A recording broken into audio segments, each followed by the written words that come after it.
Walk into any upscale hotel lobby, and it's easy to feel like you've stepped into a vault. The chandeliers, the relentless smiles, the absolute silence of the corridors, it all feels like a machine designed to print money for the person who owns the building. You check in, you hand over a credit card, and you immediately start hemorrhaging cash just for existing in their space. But behind the marble counters, the business of hospitality is not a vault. It is a relentlessly unforgiving meat grinder where fortunes are routinely incinerated. The average hotel in the United States operates on a net profit margin of just 4.4%. For context, that is a lower profit margin than the average grocery store. To survive in this space, you have to completely forget what you think you know about real estate. You have to uncover how much it actually costs to keep the lights on, where the money really comes from when the front desk clicks their mouse, and the single, hidden risk lurking in the fine print that almost nobody sees coming until it's too late.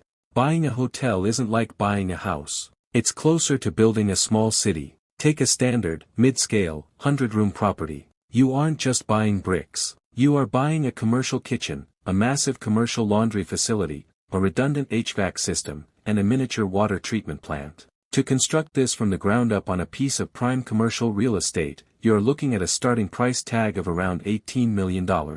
That is roughly the cost of a brand new Gulfstream G650 private jet, except this jet doesn't fly. It just sits on a highway exit, slowly depreciating, demanding constant fuel. Then comes the interior. In the industry, this is called FF&E, furniture, fixtures, and equipment. Every mattress, every desk, every ironing board, and a 60-inch smart TV bolted to the wall. At roughly $20,000 per room, outfitting 100 rooms alone eats up $2 million before you even hang a single piece of generic abstract art in the lobby. Add in the alcohol licenses, health department certifications, and local zoning permits, and you are drowning in six-figure legal fees just for the legal right to hand a stranger a keycard. You might think you just go to a bank and get a mortgage. But banks treat hotels like high-risk ventures because a building can't pay its debt if the rooms are empty. A typical lender will only cover 60 to 70% of the total project cost. To get the remaining $6 or $7 million,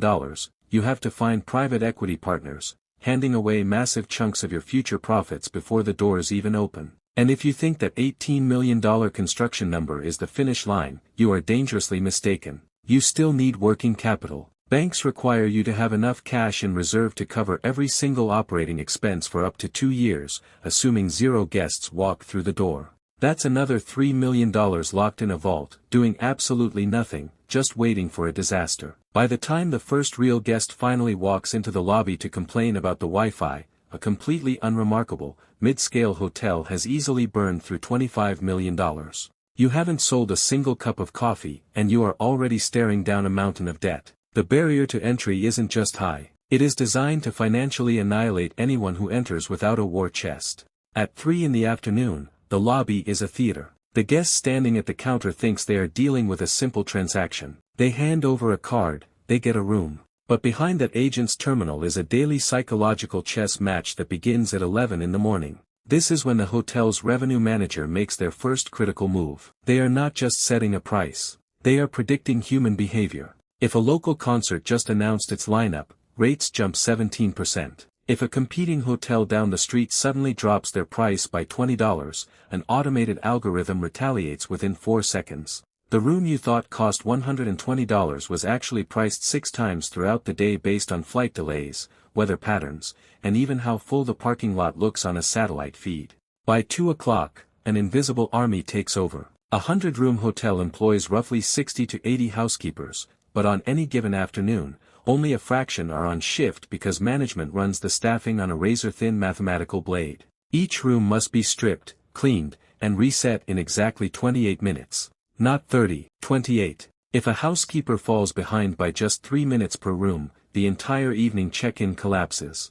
Guests arrive to a lobby full of angry people, and the hotel has to start handing out free breakfast vouchers and room upgrades, directly cannibalizing the very revenue the revenue manager spent all morning optimizing.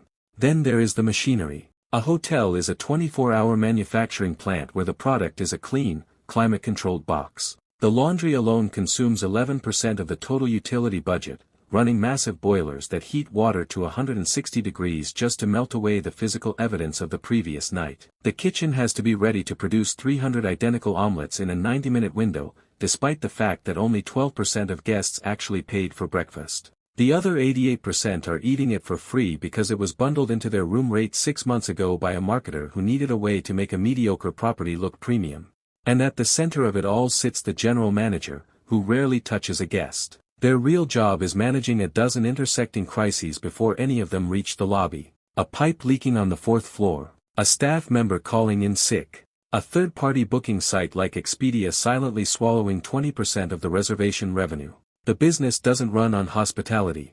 It runs on the relentless, exhausting suppression of chaos. Every smooth check-in, every perfectly folded towel, every functioning keycard is the result of an invisible, sweating infrastructure that the guest will never see, and was never meant to. When a guest hands over $200 for a night's stay, it feels like a massive injection of cash. It isn't. That $200 is just gross revenue, and in the hotel business, gross revenue is an illusion. Before the owner sees a single penny, a third-party booking site like Expedia or Booking.com siphons off roughly $30. The brand franchise fee takes another 10. The state and local occupancy taxes devour 25. By the time you subtract the allocated cost of the electricity to cool that room and the housekeeper's hourly wage to clean it, the hotel is lucky to walk away with $8 or $9 in actual profit from that keycard swipe. The room rate is essentially a loss leader that merely pays for the right to keep the doors open. So where does the actual wealth generation happen? It happens the exact moment the guest is locked inside the building. Once they cross the lobby threshold, they enter a closed ecosystem where the hotel operates as a localized monopoly. The room might yield a 4% margin, but the bottled water in the minibar yields a 4,000% margin. The high-speed internet that costs the property 4 cents per gigabyte to supply is billed at $15 a day. The parking garage, a slab of concrete paved decades ago, quietly extracts $45 a night from a captive audience that has literally nowhere else to park. But the ultimate hidden engine of hotel revenue isn't the exhausted individual traveler. It's the corporate meeting planner who isn't paying with their own money. A hotel will practically give away the sleeping rooms to a corporation just to lock in the conference space. Because while the room makes $9, the $2 cup of coffee served to 400 attendees at a morning breakout session generates pure, unadulterated profit. The ballroom isn't the product. The ballroom is just a legal pretext to charge $10 for a slice of cheese and a pitcher of tap water. The room pays the mortgage. The room keeps the staff employed. But the room is not the business. The room is just a baited hook. The real business is the invisible toll booth you hit the second you realize you forgot your phone charger and have to buy a $30 replacement from a locked cabinet behind the front desk. You aren't selling a place to sleep. You are selling a temporary, inescapable monopoly.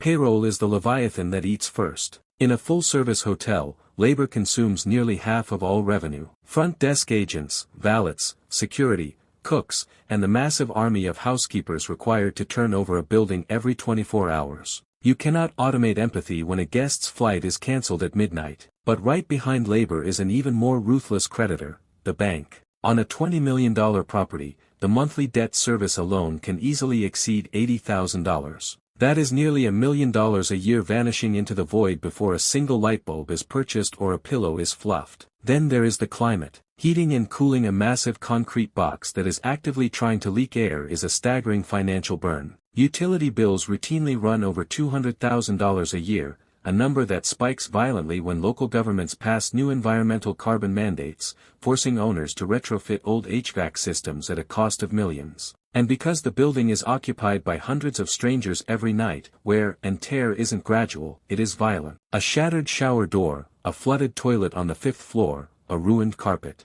Maintenance and emergency repairs quietly siphon another 5 to 7% of gross revenue, constantly patching a building that is actively decaying from the inside out. Every spilled martini and every wet lobby floor is a liability lawsuit waiting to happen, pushing commercial insurance premiums into the hundreds of thousands. Then comes the government, which assesses property taxes not on what you paid for the building, but on what it could theoretically sell for today, meaning your taxes can double overnight just because the neighborhood got nicer. Add in the daily waste of perishable inventory in the kitchen, and the constant friction of franchise fees, where the parent brand charges you up to 9% of your total sales just to keep their name on the marquee. When you stack payroll against the debt, and layer on the utilities, the taxes, the insurance, the inventory waste, and the franchise royalties, the math becomes claustrophobic. A hotel generating $10 million in annual revenue will spend $9,560,000 just keeping the physical plant alive and the creditors at bay. In this business, you don't make money by being clever. You make money by surviving the sheer gravitational weight of the expenses long enough to actually own the building outright. You bought a franchise because you thought the brand would protect you.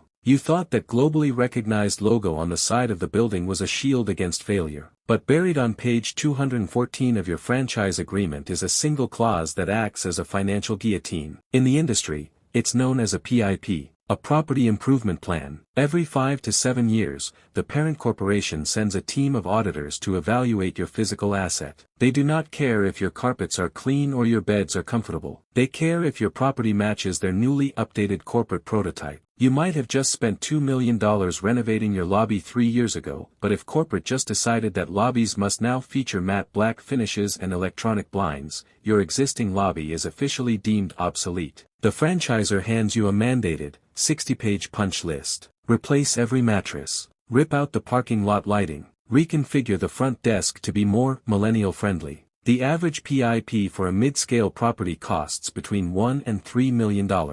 You are given a strict deadline, usually 12 months. No negotiations. No appeals. If you miss the deadline, the late fees alone can reach $10,000 a day. This is where the trap snaps shut. If you refuse to pay for the PIP, the corporation strips your franchise flag. You instantly lose access to their multi-billion-dollar reservation system. Your online visibility drops to zero. Occupancy plummets by up to 40% overnight, turning a break-even business into an immediate bankruptcy. But if you agree to the PIP, you are forced to take out a massive, high-interest secondary loan, completely wiping out a decade of built-up equity just to maintain the right to keep your own doors open. Most hotels don't die because guests stop coming. They die because the brand you pay millions to license decides your physical building is no longer aesthetically profitable. You don't actually own the asset. You are just a glorified caretaker, renting a flagpole, entirely at the mercy of a corporate memo sent from an office tower 1,000 miles away. Walk into a newly built hotel today, and you might notice something profoundly unsettling. There is no one there. The front desk has been replaced by a 6-foot touchscreen kiosk. Your phone acts as your room key. If you need extra towels, a 4-foot-tall robot with a blinking LED face rolls down the hallway to deliver them. By 2028, it is estimated that artificial intelligence will automate over 50% of all traditional front desk interactions. This isn't a futuristic novelty. It is a desperate financial maneuver designed to amputate the single biggest expense on the ledger. But here is the contradiction no one in the industry wants to admit out loud. While owners are rushing to replace humans with silicon to save millions in payroll, data shows that nearly a third of guests will actively avoid fully automated hotels, citing a lack of security and a sterile, uncomfortable vibe. The hotel is caught in a brutal paradox. It can no longer afford to pay the humans required to provide genuine hospitality, but it cannot afford to alienate the guests by becoming a glorified self-storage unit. This existential crisis is pushing the physical structures themselves toward a quiet obsolescence.